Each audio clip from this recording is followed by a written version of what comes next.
The Ancient Magus' Bride this week completely shifts the tone of the series quite drastically, but even though it was a very different style episode and a much more darker themed episode, it definitely fits for the series that it's in. I mean, the series literally started off with talking about a girl who was so depressed that she wanted to kill herself, and one of our main characters is a giant skeleton, so it makes sense that this can have darker themes, and I assume that it will only get darker as the show goes on, but it will still have that light at the end of the tunnel for the most part. At least based on how I saw this episode going, that's how I feel like the series going forward will act. And this was a really, really good episode, mainly because I love what they've been doing with Chise. I've been talking about her development a lot, but the final line in this episode was so incredible to me because this is a girl who all her life, her family and everyone around her threw her away. She had nowhere to call home. She was as depressed as can be. And I love how the episode starts to how it ends, because it starts off with Chise saying, I don't care if Elias is lying to me. I don't care if you're telling the truth or if you're lying, because at the end of the day, I don't care if this man is going to throw me away at some point in time, because right now, he's given me a home.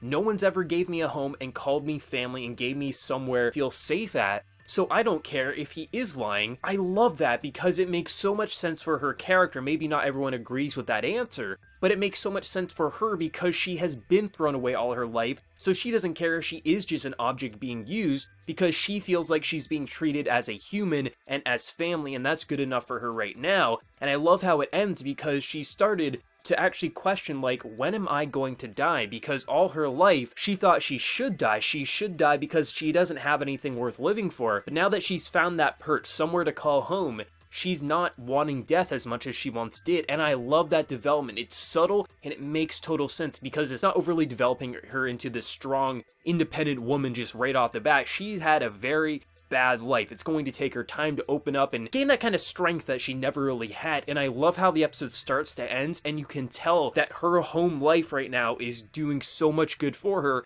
even if some of it is built off of a lie. And I also really like the kind of darker side to this whole Matthew and Mina situation, and I mean, literally the things this man did for love. I mean, I can't say that what he was doing was really all that wrong. In the situation that he was put in, the fact that he was told by someone who supposedly seemed like an ally, which is easy to be manipulated by some evil people out there, and the fact that this sorcerer told him that his wife was going to die in a few years, of course he's willing to cut off some heads of a cat if that is going to give her more lives or more time in her life. And of course you see how that kind of demonic thought kind of turns him into a demon himself, and then you also see what happened with the last king of the cats there and how that rips out his throat. I love how they managed to make it a very darker themed episode, but at no point did it feel like it was a drastic shift, like whoa, we were in this very peaceful and cheerful series. No, there's always been an element of very matureness to it. Like, it's always felt like it had some very darker themes to it underneath the hood. Here Chise is the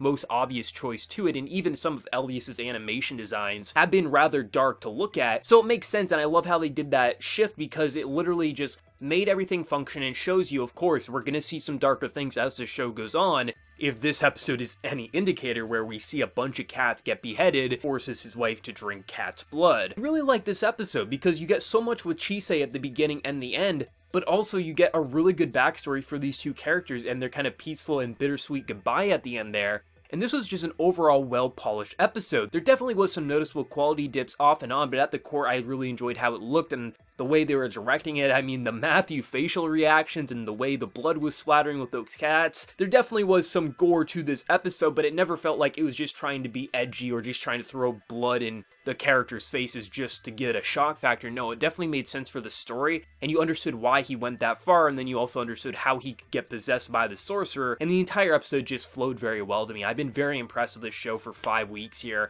and I'm glad that they didn't just throw this kind of darker twist in the very beginning of the show. I think the way they gradually built up to this kind of like very different tone shift of the show here, it made it work very well, and it still made it feel like there was some bright cheerfulness to it. It was just kind of clouded by a darker shadow. Like, even the stuff with Chise and how she was talking about death, there is that bright side to it because she's now starting to say, maybe I don't want to die as much as I once did. I love how they did this. I just love how much emotion you can hear from some of these voice actors. Like, even some of the side characters like Matthew, like, they really go all out, and I'm really enjoying it. Like, definitely, the quality in terms of the visuals isn't 100% perfect. It hasn't been as good as the first episode, but it's still there's this level of charm to it that I really appreciate, and I just can't wait to see how these episodes going forward are going to work and to see more development with Chisei. Another great episode. I love this series, always looking forward to more each week. Let me know your thoughts. What did you think, and what was your favorite moment overall? Let me know your thoughts. And before you leave, smack that like button, share your support. If you're new to the channel, be sure to subscribe. So until next time, everyone, please take care and have a good one.